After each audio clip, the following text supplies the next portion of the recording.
आज हम लोग पढ़ने वाले हैं प्रश्नावली 1.4 का प्रश्न संख्या 3। तो चलिए प्रश्न को पढ़ लेते हैं। प्रश्न है, कुछ वास्तविक संख्याओं के दशमलव प्रसार नीचे दर्शाए गए हैं। प्रत्येक स्थिति के लिए निर्धारित कीजिए कि यह संख्या परिमेय संख्या है या नहीं। यदि यह परिमेय संख्या है और p/q के रूप की है तो q के अभाज्य गुणनखंडों के बारे में आप क्या कह सकते हैं। तो चलिए फर्स्ट क्वेश्चन पहले हम लोग सॉल्व करते हैं, देखिएगा। जो फर्स्ट क्वेश्चन है उसको हम यहाँ पे लिख लिए हैं। फर्स्ट क्वेश्चन था 43.123456789। एक बात याद रखिएगा आप लोग, दशमलव के बाद हम लोग इसको एक एक करके पढ़ेंगे, ठीक है।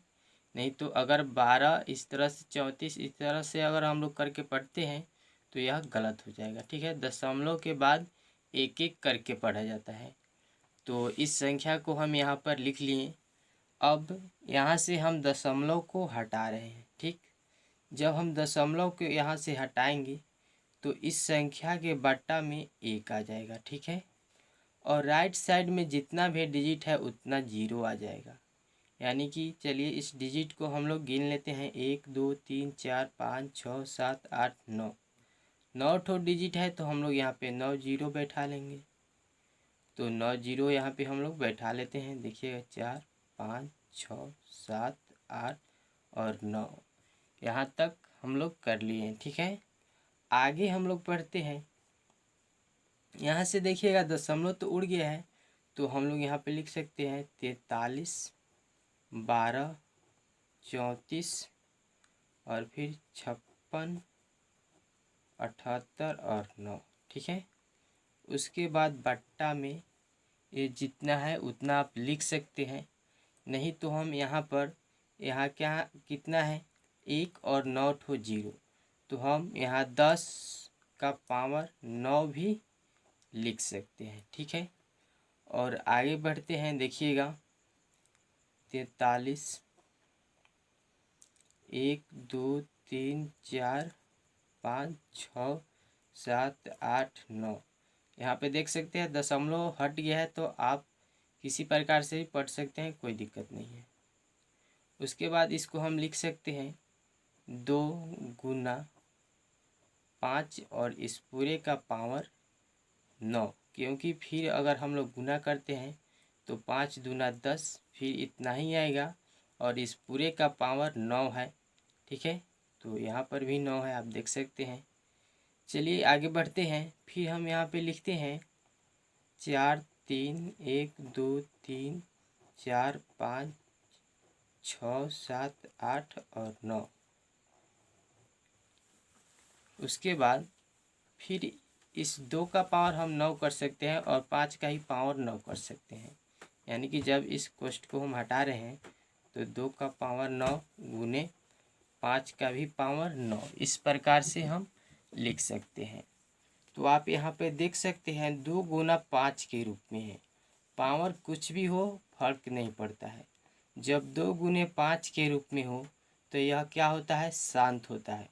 हम लोग फर्स्ट क्वेश्चन में ही इसको सॉल्व किए हैं। अगर किताबी भाषा में आप कहें तो 2 के पावर n गुने 5 के पावर m के रूप में जो होता है, यानी कि जिसका हर ये 2 के पावर n गुने 5 के पावर m के रूप में जो होता है वह क्या होता है, शांत होता है, यानी कि परिमेय होता है।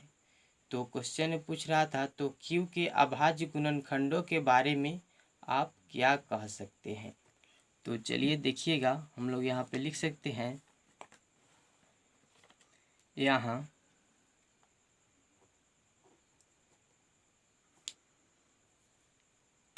हर के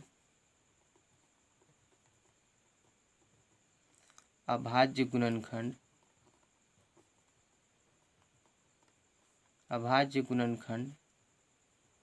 2 के पावर n गुने 5 के पावर m के रूप का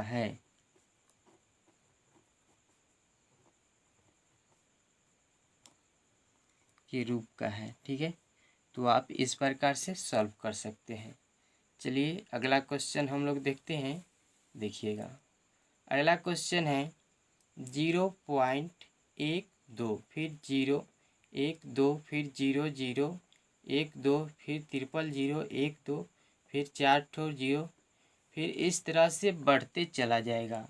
यानी कि यह रुकने वाला नहीं है, तो यह क्या है, अशांत है। ठीक है, तो आप लिख सकते हैं यहाँ पर दी गई दशमलव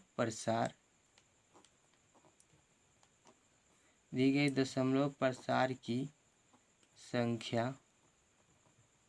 संख्या अपरिमेय है। आप इस प्रकार से लिख सकते हैं। अगला जो क्वेश्चन है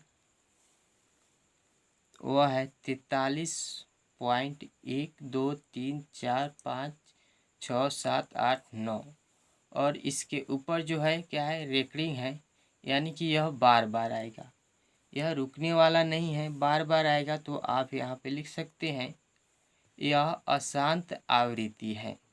आप इस प्रकार से सॉल्व कर सकते हैं। तो उम्मीद करता हूँ कि आपको यह वीडियो अच्छा लगा होगा। अगर आपको यह वीडियो अच्छा लगा है तो वीडियो को लाइक कर दीजिए। अगर आप इस चैनल पे नए हैं तो चैनल को सब्सक्राइब कर लीजिए और बेल आइकन को प्रेस कर लीजिए और इस वीडियो को ज़्यादा से ज़्यादा शेयर कीजिए ताकि हर बच्चा घर पर बैठकर बहुत ही आसानी से पढ़ सके। मेरा मकसद है हर बच्चों तक फ्री शिक्षा प्रदान करना।